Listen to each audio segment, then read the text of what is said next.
have cerebral palsy, which basically means my brain and body don't always communicate the way they should. It affects my speech and mobility, but definitely not my intellect. If anything, it has made me more determined. I never let it be an excuse not to give something a go. I get through my day with help from my awesome carers and my family. They're absolute legends. I roll through life in my wheelchair, and I use an eye gaze device to chat. It speaks whatever I type out with my eyes. Pretty cool. That is how I'm talking to you right now.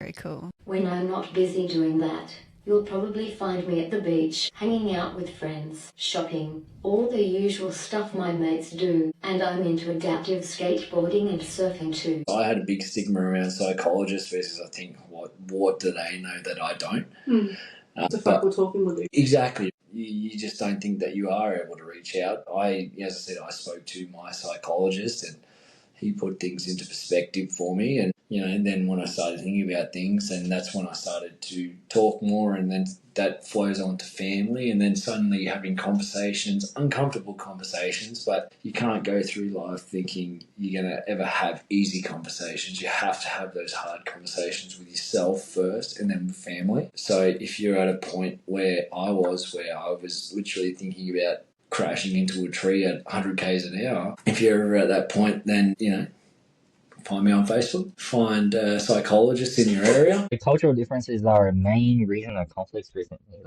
Yeah. and I think being able to learn why conflicts exist, or being able to actually categorize people or cultures, personalities of a certain country, is a very good skill to have. I think it really helps people to understand global current affairs. I think it's with shit that's going on nowadays, I feel that more and more. I'm trying to read the Bible, trying to understand both sides of the story, hear what's happening religiously. I know that's quite political, but I'm trying to learn both sides. And I think that learning of culture, going to a different culture and trying to learn and understand them is a start, I think. Yeah. And we need to start that dialogue. Especially podcasts like this are super, super, super important for days to come, only because we won't know. So when I felt anxiety or just I could not function at school, then I would go into her office and we would use certain tools and things like that to try and get me out of it. And most of the time I couldn't. I'm very stubborn, as you know, and once I've kind of made my mind on something, that's that. What was your mind on at the time? I don't want to be here. That was it. What's the point? I'm suffering and no one understands and I can't cope with this. Why do you then want me to focus on schoolwork? That seems so minor. And here's a school teacher, a guidance officer trying to coax me back into class, and I'm thinking, and you want me to sit there and try and process, nothing's coming in. And then I would punish myself because I couldn't understand what I was learning. So then it became a struggle through school of actually being able to graduate.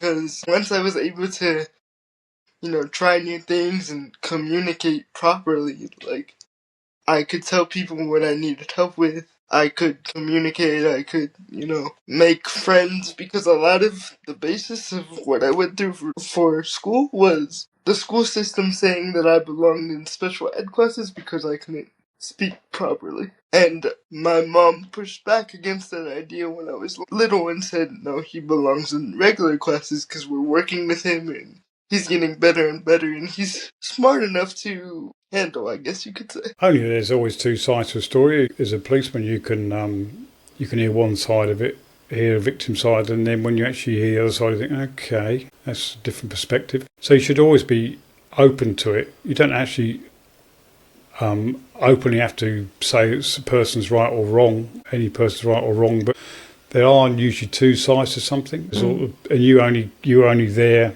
called to an incident at the end of it, probably. And how can you make decisions on how can you change people's lifestyles, whatever you can't. So you're dealing with what you got at the time. You should be open, but a lot of policemen deal with the same thing in different ways. You think, oh, that wasn't perhaps as good, or yeah, that was good. But it's policemen, paramedics, teachers, nurses, doctors, whatever are human, and you can always ask for a second opinion. It's always a good thing to get that. Everything is going so fast these days. You probably notice it. When you reach 90, you look back and you think, sometimes with a tear in your eye, you think, where have all the years gone? Where have my little kids gone? And all that business. And you try and relive that life again. And there's a lot of changes you could make. A lot of changes in yourself and things like that. But everything only happens once. As I said at my 80th, you cannot go back in time. You cannot go back in time. So if you make a mistake and you can't fix it, it'll be there for the rest of your life. You must fix it. They had silver in them. They did away with the gold coin, but silver was always currency. And what they've done basically is dumped all that. It's gone onto a fiat currency, and a fiat currency means it's just paper money, and it goes back to its intrinsic value eventually, which means nothing. So gold always holds its value. So an ounce of gold could buy you a suit in Roman days. It could buy you a suit today. In fact, even more. Yeah. Probably, So it holds its value because it's always what mankind has come back to, because it's the only thing that cannot be, it doesn't rust, you can natural. eat it, it doesn't decay. It actually is the closest thing to infinity, gold. What does that mean? It just lasts forever. Right. And it was created through the Big Bang. Hard to believe, hard to believe.